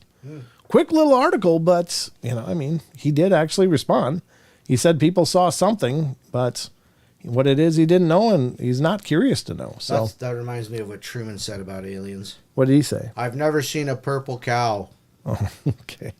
Okay, thanks, bud. Thanks for that news flash. Yeah, it's no wonder they're in the Oval Office, right? Yep. Just matches their heads. Oh, boy. Their oval heads. Can I have samples? I don't think there's anything left. Yeah. All right, so now we're going to go visit the Cryptid Corner for all of our Bigfoot and cryptozoological fanatics in the listening audience, we're going to give you some Bigfoot stuff. And this comes courtesy of SasquatchChronicles.com. Yeah, I think we'll get time to do this one and not much else. We're about down to the last 15 minutes here, but yeah, it's gone fast. So this is from SasquatchChronicles.com, the blog. If you click on the blog, you'll get all the listings of different articles and such on Sasquatch Chronicles and right here. So special thanks to Wes and letting us use all this stuff. Sasquatch Chronicles blog, February 15th. A low-pitched growl and a quick whistle. A listener writes, around 6 years ago... Oh, hold on, frog hairball. Sorry. Start gurgling. Around 6 years ago, I was living at my father's house in Salem, Connecticut. Most of the time, I was alone there. My dad was staying at his girlfriend's. Wow. That's kind of sad as well. I don't know how old this person was, but yeah.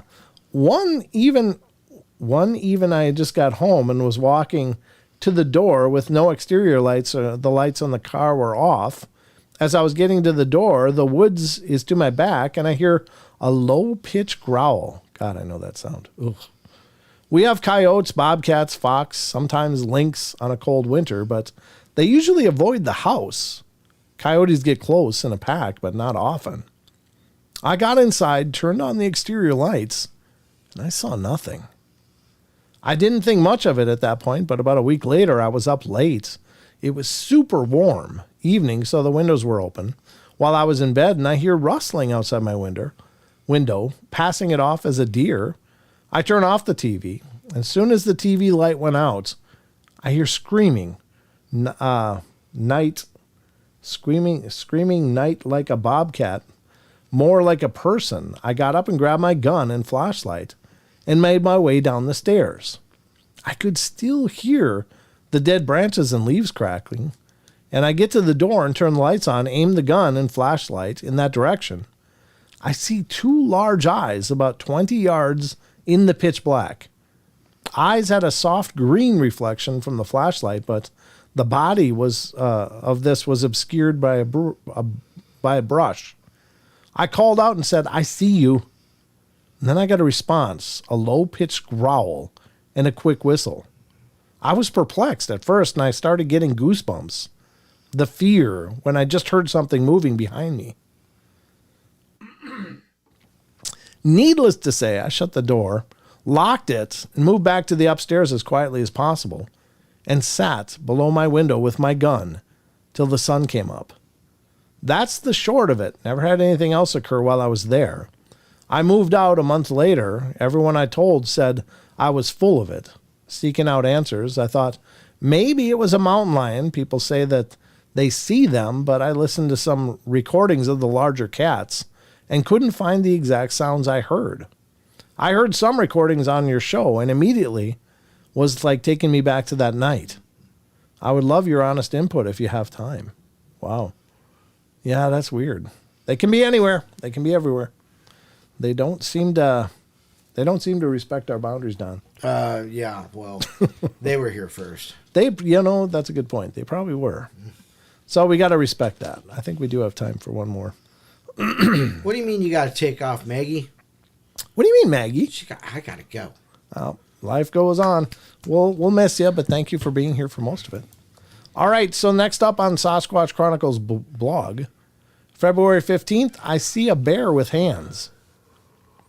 A listener writes, been trying to figure out how to tell you about my experience for a while now.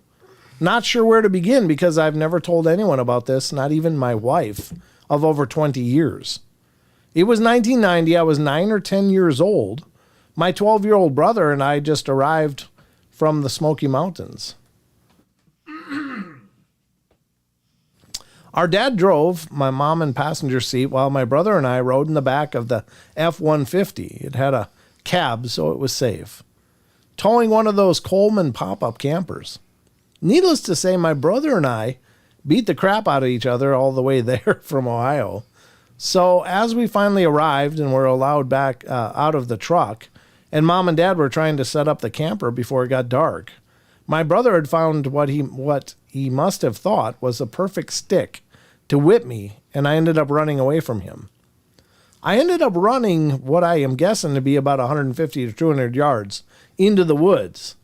I ended up stopping because I came to a drop-off of 8 to 10 feet ravine. It was a nice large, there was a nice large tree about 3 or 4 feet from the drop with a large horizontal branch that I could just touch with the tip of my fingers that I was able to grab and when I jumped up. So I climbed up and sat in that branch with the trunk of the tree directly to my left. I was sitting in the tree for about 20 or 30 minutes, enjoying not getting my tail beat, when I could hear what I first thought was my brother coming down in the drop-off. I was doing my best to see him through the little tree and bushes that were down there when I saw it wasn't my brother. It was something almost as tall as the drop-off, covered in rich brown hair. So it must have been a bear, one of the bears that we were warned about when we entered the park. I was looking down on this bear walking right up to the dirt wall, and he slowly lifted his head above. And it was looking, making sure the coast was clear, I'm guessing. And that's when the bear reached his right hand up and placed it on the ground as he was lifting himself up with his left hand, grab a small tree trunk that was growing right on the edge of the drop-off, thumb aimed down, and he lifted himself up. As he stood there, we were face to face. I was sitting on a branch that was, I'm guessing, 6 feet to 6'3" off the ground, then add my weight my height when sitting. So that made this bear some 8 feet tall. So the bear stood, and we immediately made eye contact, and I think he exhales sounding like a horse who's out of breath, like a big huff and freezing still. Me being a stupid kid, I'm not scared but excited as hell, so what do? I lifted my right hand up and said hi. And so did the bear. It lifted its left hand up just like I did.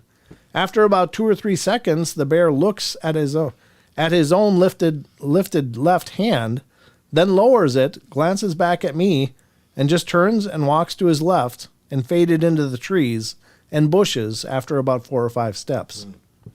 Me being excited as can be, I got down and ran all the way back to our camp and told everyone how I saw a bear and that I startled it.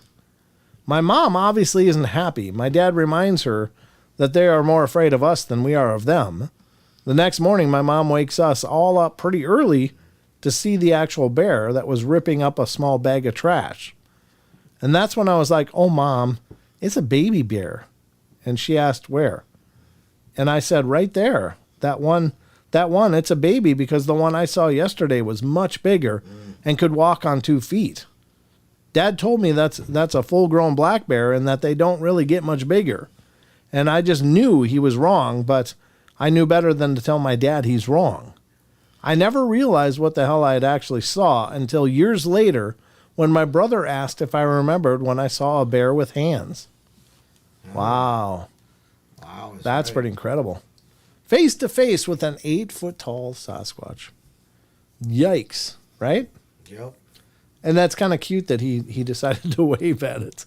Right. And it waved back. It's like, and then it looks at his hands going, what does this mean? What is this? Right. I'm going to get something to eat. And he wanders off. So, cool story, though. Very cool story. Again, special thanks to Mr. Groomer. Appreciate it, brother. And, yeah, those are amazing stories that the listeners submit. And that's why I love the blog so much, is because, of course, it's the SasquatchChronicles.com is a site to find Wes's show and to become a member, of course. But it's also a repository of some incredible information. So there's a lot of things that he gets emailed that never make it onto a show because I'm sure he would have to do about 100 shows a week. But they do end up on the blog, and they're fun to read and talk about. So I hope you guys enjoyed the journey tonight. Don, did you have a good time? I did have a good time, yes. Okay, Don had a good time, folks. So I guess we can chalk this up as a success. There you go. Well, we can chalk it up like that, Don. And we will. And we do, and we will, and we'll continue to. But I guess that's going to wrap it up for us, ladies and gentlemen. So please, again, subscribe if you're not subscribed. Hit the like. if you wouldn't mind. It helps us out a ton. If you're watching this when it's not live, just leave a comment. That helps us out a ton as well. Lots of ways to support the show. There's monetary ways, but there's also just sharing these episodes is a huge help. Putting it out there so other people become aware that we're out here. Getting noticed on YouTube nowadays is next to impossible. So the fact that so many of you have found us up to this point is just a testament to all of you out there sharing these shows and sharing that we're out here. So thank you for that. Special thank you to everybody that has shared these shows. And I really appreciate it. Thank you, Rachel. Appreciate you being here. Thank you to our mods. Mm-hmm. We got the greatest mods in the world for sure. And it's been a real pleasure. That story reminds me of Truck Driver's story. He told me when I worked at his bar, except he told me it was a large groundhog. Mm. Wow. That's a really large groundhog. Yeah, it was 8 feet tall. That's a big groundhog. Wowza. Well, anyway, that's what we got time for tonight, ladies and gentlemen. Thank you once again. Hope you have a great rest of your week. I'll meet you back here on Friday night, and we'll get into it again. So if you're not busy and you're looking for something to do, come hang out with me Friday night, 7 p.m. Pacific time. We do these live streams Wednesday, Friday, Saturday, 7 p.m. Pacific time, 10 p.m. Eastern time. So whatever that means for you and where you are, you'll have to sort it out for your time zone. But head over to paranormalportal.net. That's the home base for all things Paranormal Portal, including on the top right of the page. You can see all our social media links if you want to connect with me there. By all means, please do. Additionally, just to repeat this again, I try to repeat it every once in a while, but paranormalportal.net is also the place that you'll find the P.O. box. Oh, yeah. And the reason I'm saying that is because... Are you going to show that piece? Well, I already did. Oh, you did? Oh. Yeah, I showed it on the last two shows. Wow. Showed the pieces that came in. So paranormalportal.net is this site here. Again, on the top left, I don't know if it's on screen or not because I can't see my OBS. I guess it's above the enter the. Yep, you won't see it on the main screen. But these are the social media links. If you scroll down, this talks about the podcast. This talks about the YouTube. This talks a little bit about me, and there's some other links and stuff here. But here's the PO box on the very bottom of the screen. And what I've asked is that I got 3 walls in the studio that are on absolutely barren, and I thought it'd be neat if those of you out there that love the show, that watch the shows, that support the shows, would send in some kind of artwork that I can hang, whether it's a drawing of a Bigfoot, if it's a carving you made, if it's a knitted Bigfoot hat or something, I don't care. Just whatever you whip together. It's just a piece of toast with Bigfoot on it, we'll figure it out. I might even frame that if it had Bigfoot on it. I'm just saying. If it was natural, not if it was a special toaster. Sure, yeah. But anyway, a special toaster was a special toaster. But that's cool. Anything you want to send in, it would be great. That's the PO box on the bottom of the page here. And if you know you sent something, give me a heads up so that I know when to check the mailbox. I don't check it daily. I just go every maybe 2 times a week. So if you let me know that something should be here, then I'll go extra specially and pick it up because I don't want it to get damaged. We've got 2 beautiful pieces sent in so far. Yeah. A couple of drawings that were sent in via email that were cool, but those I got to figure out how to print and do. But anyway, I mean, I could go somewhere and print them out, but it's just me getting out of the house is a whole different thing. So, but that's the way you can send in a submission. If you got something you'd like me to hang up on the studio wall here, I'd be honored. And I appreciate it a bunch. So, Don, anything in closing? Nope. Just remember your Paranormal Portal gear at Teespring. Teespring. Yeah, the link is in the description down below. If you head over to Teespring, you can get Paranormal Portal gear. And we would love that you wanted it. Yep. So, head over there. Take a look at what we got. If you have an idea of something that we don't have that you'd like to see, let us know. We can always add more designs. So, all right, guys, that's going to wrap it up for us. And just remember, we love you all. Be good, be kind, be nice, help each other out, take care of each other, find the magic in every day, and remember to laugh as much as you can. And I'll see you on Friday night right here for the Friday show. So watch, if you're in Discord, watch for the questions of the week. I'll do better, I promise. All right, good night, everybody. Good night, everybody.